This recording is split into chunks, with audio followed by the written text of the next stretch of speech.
అమ్మా పద ఇవాళ రెస్టారెంట్ కి వెళ్ళి డిన్నర్ చేసి వద్దాం. సరే కొడుక, కోడలికి వెళ్ళి చెప్పు తొందరగా రెడీ అవ్వమని. నీ కోడలా? వద్దమ్మా, ఇలా మన ఇద్దరమే పోయి తినేసి వద్దాం.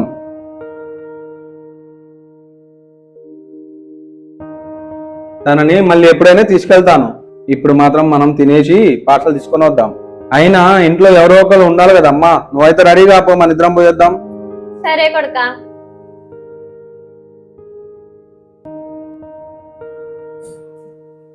రెస్టారెంట్ లో ఫుడ్ బాగుంది కదమ్మా? అవును బాగుందిరా.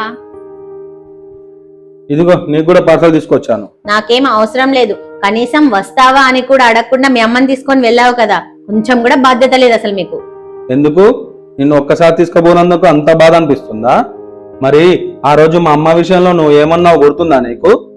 ఏమండి, ఇవాళ బయటికి వెళ్ళి డిన్నర్ చేసి వద్దామా? సరే, అమ్మతో చెప్పు రెడీ అమ్మని. అత్తయ్య ఎందుకండి? ఇంట్లో ఎవరో ఒకరు ఉండాలి కదా, వచ్చేటప్పుడు అత్తయ్యకి పార్సల్ తీసుకొని వద్దాం.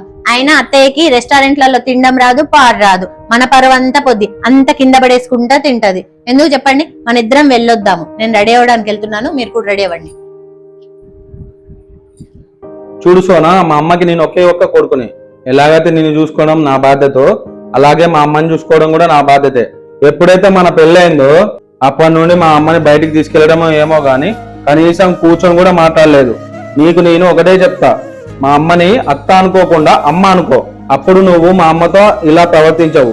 అప్పుడు మన అందరం సంతోషంగా ఉండొచ్చు.